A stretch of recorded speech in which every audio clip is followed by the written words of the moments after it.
Hoje nós vamos fazer alguns comentários acerca da capacidade sucessória, a vocação hereditária e os modos de suceder. Esse conteúdo ele é encontrado nos artigos 1784, 1787 e depois no segundo bloquinho, 1791 e 1792. A capacidade sucessória, conforme nós já comentamos, ela é diferente do que nós estamos acostumados a entender como capacidade civil no sentido amplo. Então, o artigo 1787 diz que regula a sucessão e a legitimação para suceder a lei vigente ao tempo da abertura daquela.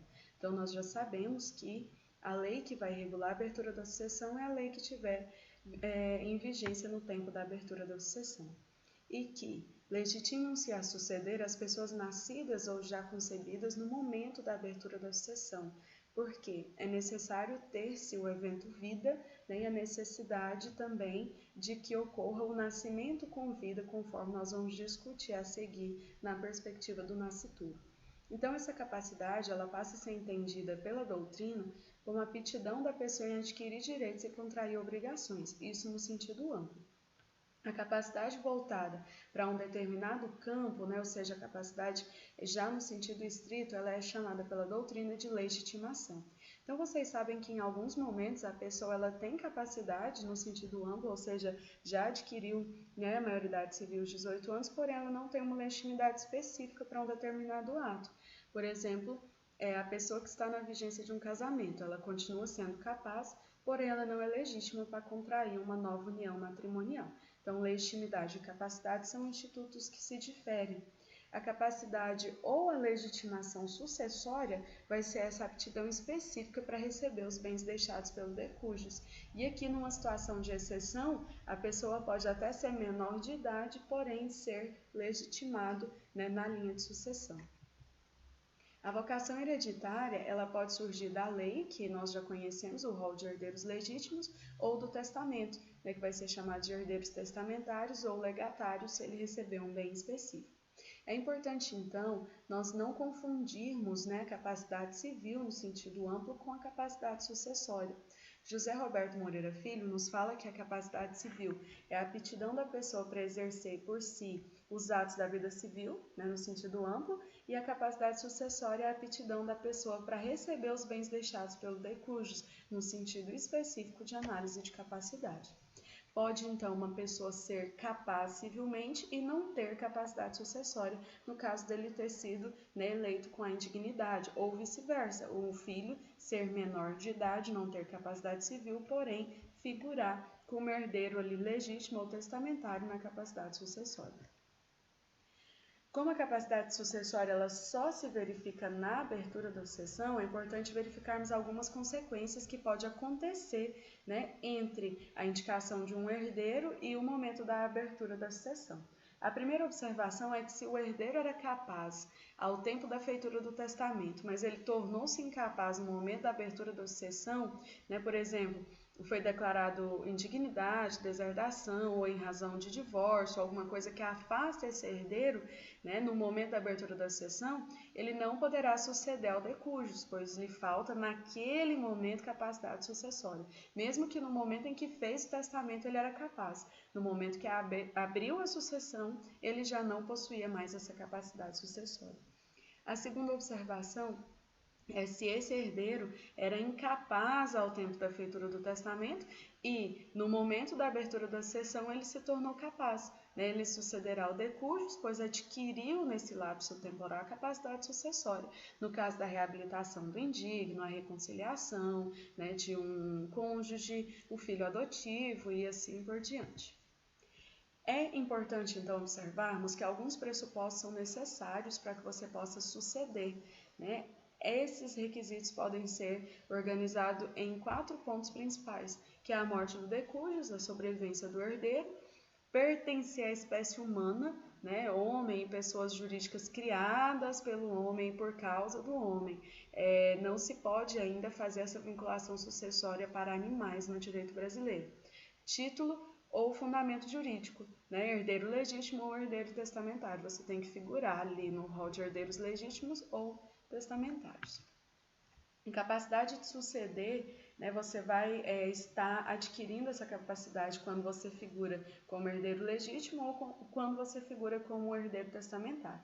As regras da sucessão legítima e testamentária podem ser resumidas como a pessoa, né, já nascida ou concebida ao tempo da abertura da sucessão, conforme 1798, porém nós vamos analisar na tela posterior a situação do nascituro. E as exceções, né, possíveis na sucessão testamentária, que é a prole eventual, que é aquele filho que ainda não foi concebido, mas possuía autorização para ser concebido, né, após a sua morte. Pessoa jurídica e pessoa jurídica a ser formada como fundação, conforme nós vamos ver nas telas posteriores. O nascituro, em regra, ele só terá direito à herança se já tiver concebido no momento da abertura da sucessão e se nascer com vida. Né? Vocês já analisaram lá em Direito Civil 2 o que é esse nascimento com vida, que é aquele respirar, né? Que os pulmõezinhos da criança têm que ter a dilatação com a entrada do oxigênio. A doutrina vai divergir a respeito da condição resolutiva desse nascituro, porque fala que é o seguinte: a partir do momento que ele é concebido, ele já tem o direito. Porém, o nascimento com vida vai ser o quê? Uma condição suspensiva, porque ele pode, a partir do momento ali que nasceu, começar a usufruir desse direito que ele tem, ou pode surgir como uma condição resolutiva, que é no caso do nascimento sem vida. Então, se o nascituro alcança o nascimento com vida, seria uma perspectiva de uma condição suspensiva, porque ali ele adimple, né, a condição e ele passa a usufruir desse direito. Porém, se ocorre nascimento sem vida, conforme o artigo 4º do Código Civil, o nascituro ele tem o direito à herança desde a sua concepção, mas se nascer sem vida, ocorre a condição resolutiva de seu direito hereditário. Então, resolve-se ali, encerra ali, né? Passará aos demais herdeiros da sua classe ou da classe subsequente, se ele for o único ali que figurar naquela linha sucessória. Então, a lei ela garante os seus direitos desde a concepção até o seu nascimento e os bens que porventura irá receber serão administrados por um curador ou por seu representante legal, né? Se nascer morto, será tido como se nunca tivesse existido ali na linha sucessória e vai acontecer o que nós comentamos da condição resolutiva, pois encerra ali aquele direito. Se o herdeiro estiver morto ou ocorrer o fenômeno da comoriência, que nós já estudamos, a sua parte passará aos demais herdeiros de sua classe ou da subsequente, se ele for o único de sua classe, né, exceto se tiver descendentes, que neste caso herdarão por direito de representação. Então, a pessoa ainda não concebida ao tempo da abertura da sucessão não pode herdar em linhas de regra, tá, gente? Porque com essa questão das fertilizações heterólogas, homólogas e tal, que pode ser feita pós-morte, nós vamos ver posteriormente que tem algumas divergências sobre isso. Então, em linha de regra, né, vai ser ali herdeiro a pessoa que já tenha sido concebida ao tempo da abertura da sucessão. E em razão do que nós falamos anteriormente, se, né, a pessoa ela estiver morto ou ocorrer a comoriência, que ele morrer ali ao mesmo tempo que o decujus, né, vai passar para os demais da sua classe. Porém, se não tiver ali, por exemplo, era filho único, não tem irmãos, né, então não vai ter como passar da sua classe. Vai passar para a classe subsequente, se tem ali netos daquele falecido de maneira primária, ou, né, se ele não tiver descendentes ali da sua classe, vai herdar os seus descendentes, que neste caso vai herdar por direito de representação e não por substituição. A prole eventual, ela é prevista no 1799, no inciso 1, fala que são os filhos, né, futuros de pessoa indicada pelo testador. Pode haver a nomeação do curador, conforme o artigo 1800, e o prazo é de que esses filhos, né, sejam havidos em até 2 anos após a abertura da sucessão. O artigo 1799, então, nos fala que na sucessão testamentária podem ainda ser chamados a suceder os filhos ainda não concebidos de pessoas indicadas pelo testador, desde que vivas estas ao abrir-se a sucessão, as pessoas jurídicas e as pessoas jurídicas cuja organização for determinada pelo testador sob a forma de fundação. A respeito da divergência doutrinária, né, nós vamos fazer uma análise que fica descartada a possibilidade de direitos sucessórios às pessoas nascidas através de inseminações artificiais feitas após a morte ab intestado, né, sem testamento, do decujus pelo simples fato de que não estavam concebidas naquela época. Então, é necessário que tenha o testamento com as indicações todas corretas. Terão direitos todos, né, os direitos relativos à filiação, nos termos do artigo 1597 do Código Civil, mas não a herança. Então, tem direito de ser reconhecido, tem direito de ter o nome do pai do registro de nascimento, mas não terão direito à herança. Porém, com as atuais técnicas de fertilização humana artificial, a doutrina ela tem caminhado, né, para uma direção de modernização e de flexibilização, e ela tem uma tendência de se permitir que um filho havido por inseminação artificial homóloga tenha direito à herança desde que o seu falecido ascendente tenha colocado tal disposição em seu testamento, equiparando-o assim à prole eventual. Então, o que nós precisamos verificar? A necessidade do testamento, e que no testamento esse filho havido por meio dessas técnicas de fertilização, né, esteja ali sendo colacionado como um dos herdeiros desse decujus. Pode o testador instituir uma disposição testamentária contemplando a prole eventual de determinada pessoa, né? O artigo 1718 nos assegura isso, fala que são absolutamente incapazes de adquirir por testamento os indivíduos não concebidos até a morte do testador, salvo se a disposição dele se referir à prole eventual de pessoa por ele designadas e existentes ao abrir-se a sucessão. Então, a prole refere-se ao filho imediato da pessoa viva ao tempo da abertura da sucessão e designada na célula testamentária, de acordo com as condições estabelecidas pelo testador. Então, nós vimos aí que o requisito, né, divisor de águas vai ser a existência ou não do testamento, que faz a previsão dessa prole eventual aí pelo testador. Se houver prazo certo para verificação da condição, então se estiver lá no testamento falando um prazo específico, né, para a aquisição dessa prole eventual, a capacidade sucessória cessará se após o prazo não se verificar o cumprimento, ou seja, o nascimento do esperado herdeiro. Se não houver prazo, né, se ela for uma condição sem um termo fixado, um termo final fixado, podem os interessados promover a verificação do cumprimento ou não da condição, né, mediante um período judicial que determinará o prazo hábil para o seu implemento. Porque não pode, gente, ficar aberto, né, para um lapso temporal indeterminado a existência de uma prole eventual. Então, ou vai ter que ter um prazo fixado como condição lá no testamento, ou isso vai ter que ser fixado, né, por pedido judicial, porque as coisas precisam ter uma seriedade, uma rigorosidade, não pode deixar aí para qualquer tempo haver essa prova. Sobre a pessoa jurídica, tem um caráter de exceção, porque pode o testador instituir uma disposição testamentária contemplando uma pessoa jurídica ainda não constituída. Então, pode você deixar em testamento uma parcela do seu patrimônio para uma PJ que ainda vai ser constituída, né? Como no caso de você pedir para que uma determinada parte do seu patrimônio seja destinada para a constituição de uma fundação, né, que vai cuidar de crianças carentes, por exemplo. Ainda vai ser constituída essa PJ, você vai deixar parte do seu patrimônio. A pessoa jurídica ela só sucede na sucessão testamentária se estiver regularmente constituída, ou seja, se já estiver inscrita com seus atos constitutivos no respectivo registro. Pessoa jurídica ainda não constituída somente herda caso tenha destinação de uma fundação, né, como eu disse, para cuidar de crianças carentes, a ser criada e regularizada após a morte do testador. Então, em via de regra, a PJ precisa existir, né, e já ser ali regularmente constituída, porém, em caráter de exceção, você pode destinar parte do seu patrimônio para uma PJ que vai ser constituída futuramente, porém, ela tem que ter caráter de fundação. A pessoa jurídica em liquidação não pode suceder, pois falta personalidade, né, que já está ali na fase de falência.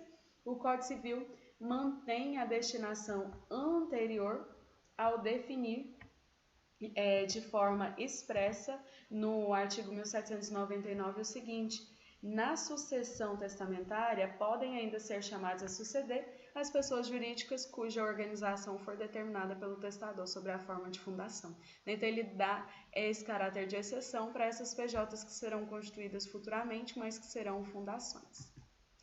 Agora nós vamos analisar alguns modos de suceder. A doutrina e o Código Civil organiza 3 modos de suceder, que é por direito próprio, por representação e por transmissão ou substituição. O por direito próprio, que está no 1829, coloquei a ilustração aqui para vocês do de cujus, o pai que falece e sucedem ali os seus 2 filhos, o F1 e o F2. O F1 e o F2 ele vai estar herdando por direito próprio, ele já pertence a essa linha sucessória, e é simples, o pai faleceu, eles herdam por direito próprio, é um direito personalíssimo ali que pertence a eles. Por representação é o seguinte, coloquei uma ilustração aqui para vocês. O de cujus, o pai falece e aí sucedem 2 filhos, o F1 e o F2. Porém, o F1 ele é pré-morto, ou seja, ele morreu anteriormente ao falecimento do pai. Aqui os netos, chamados de N1 e N2, eles representam o pai, que foi o F1 pré-morto. Então, quando o de cujus aqui o pai faleceu, o F1 já era falecido. Então, o F2 ele vai herdar por direito próprio e o N1 e o N2 por representação, porque eles vão representar o F1 que é pré-morto. Por transmissão ou substituição, que está no 1809, trouxe aqui o de cujus, com 2 filhos e 2 netos.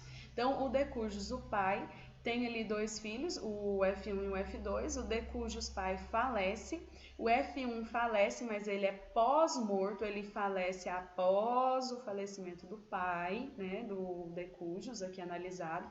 Então, o N1 e o N2, eles vão herdar no lugar do F1, mas não por representação, mas por substituição, porque o F1 é pós-morto. Então, aqui, o N1 e o N2 vai substituir o F1 e não representar. Representar é quando é pré-morto, substituir é quando é pós-morto, tá? Então, por direito próprio, uma análise um pouco mais complexa, do de cujus que tem 2 filhos, vamos analisar um caso prático aqui. A herança de João é no valor de R$300 mil. Então, fez ali, saldou o espólio, sobrou os R$300 mil. Ele tem apenas 2 filhos como herdeiros, Maria e José. Quanto fica para cada um dos filhos? Sendo que só tem os 2 ali, nós vamos dividir por 2, continha simples, 150 mil para cada um, o quinhão de Maria e o quinhão de José. Porém, isso daqui é apenas ilustrativo, gente, porque nós ainda vamos ter que calcular o ITCD, que é o Imposto Causa Mortis. Outra situação que nós vamos verificar é o modo de suceder por representação.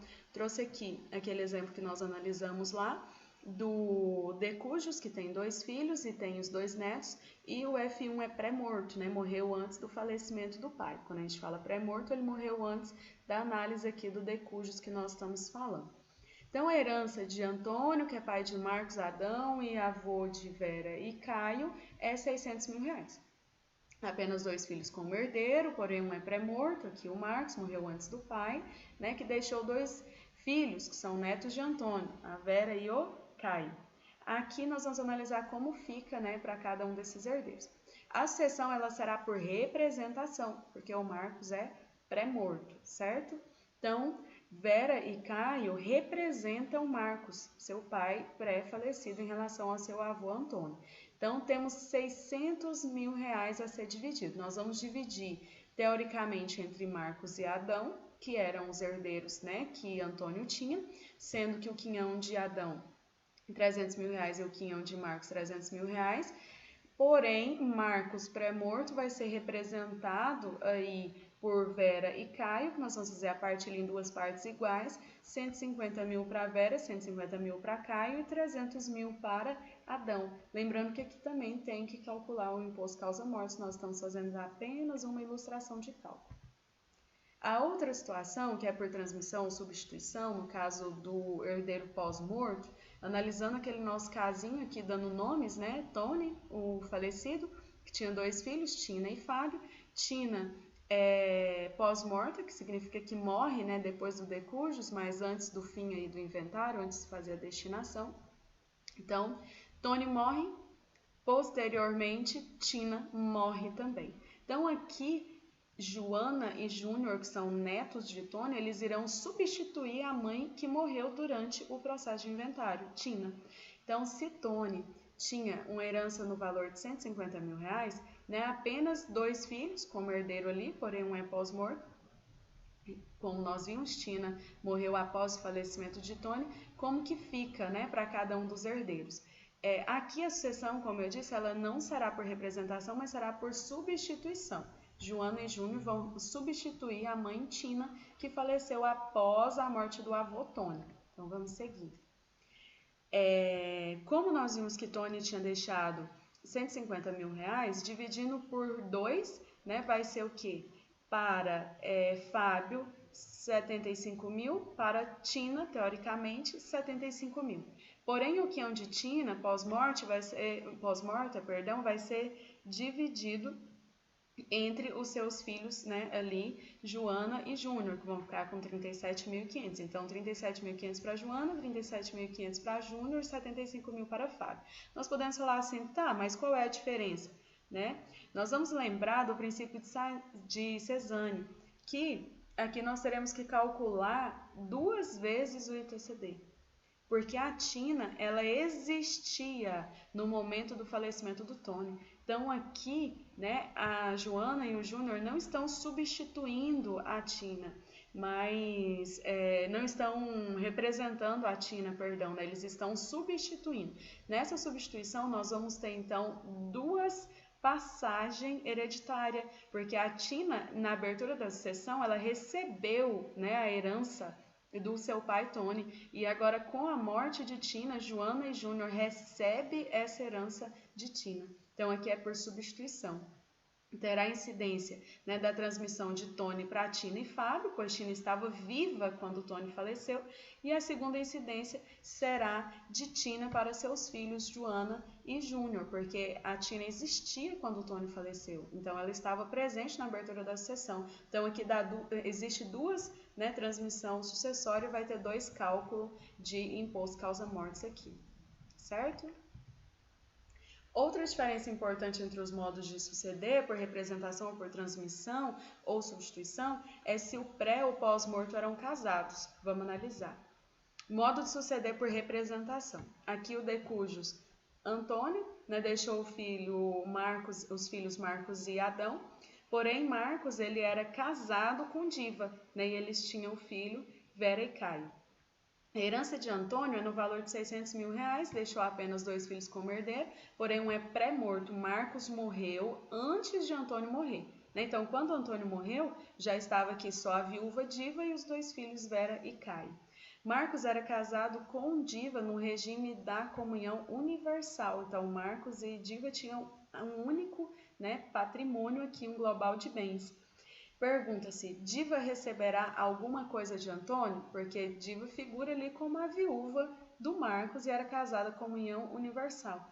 Não, Diva não terá nenhum direito sobre a herança de Antônio. Afinal, o casamento findou-se com a morte de Marcos. Como Marcos morreu antes de Antônio, a Diva já não tem mais nenhuma ligação lá hereditária com o Antônio. Por quê? Com a morte do Marcos, encerra-se aqui, né, a vinculação matrimonial. Ela só vai ter os seus direitos em relação ao seu falecido esposo, mas não em relação ao seu sogro Antônio.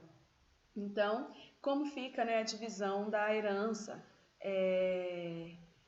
Vai ficar conforme o slide anterior que nós vimos, né, de Antônio, sem nenhuma alteração, tá? Porque o Marcos aqui ser casado com a Diva não faz nenhuma diferença, porque como o Marcos morreu antes do Antônio, né, encerrou-se o vínculo matrimonial com a Diva, não temos o que se falar ali em herança para a Diva, certo? Porém, né, como nós vimos aqui nessa situação, que a herança de Tony é 150 mil reais, deixando apenas 2 filhos, Tina e Fábio, né? Se como herdeiros, um é pós-morto, Tina morreu após a morte de Tony, naquele exemplo nosso anterior, porém Tina era casada. Então, olha a diferença. Quando o Tony morreu, Tina ainda era casada. Então, nessa transferência da herança feita, né, de Tony para Tina, ela figurava ali casada com Jonas. Então, Tina era casada com Jonas no regime de comunhão universal de bens.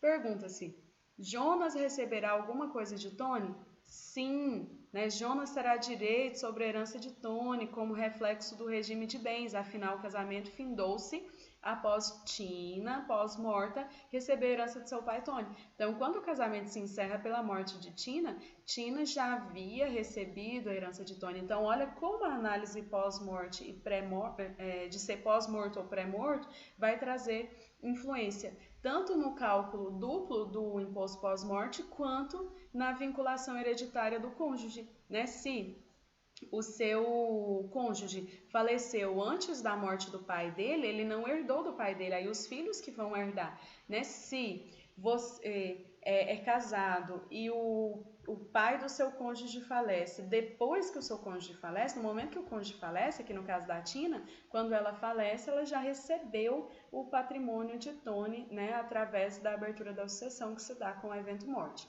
Então, como que ficaria essa divisão, né? 150.000 dividido por 2 aqui, quinhão de Tina 75, quinhão de Fábio 75.000. Né? O quinhão de Tina 75.000 vai ser dividido por 2, porque é a meação de cada cônjuge. Dentro do patrimônio de Tina, o Jonas tem direito à metade, não é?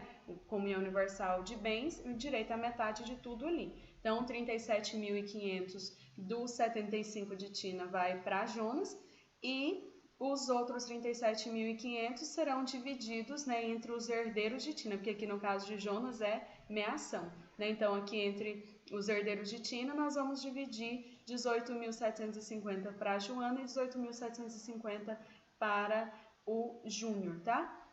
Vamos imaginar que Joana e Tina, que Jonas e Tina, perdão, não tinham patrimônio, né, a não ser a herança de Tony. Aqui nós estamos falando apenas da meação da herança, nós não estamos nos aprofundando sobre a meação de Jonas e Tina em relação a patrimônio particular do casal, tá? Importante verificar que sobre a meação de Jonas e Tina, né, não é herança, então não calcula o ITCD de novo aqui, só calcula quando Tony transmite para Tina, certo? Agora aqui, em relação a Joana e Júnior, nós teremos que fazer o cálculo porque é herança. Então a meação não calcula, né, de novo o ITCD, porque já calculou uma vez lá quando passou o Tony para Tina. Então nós encerramos por aqui essa análise, né, breve de alguns modos de suceder. Até a próxima!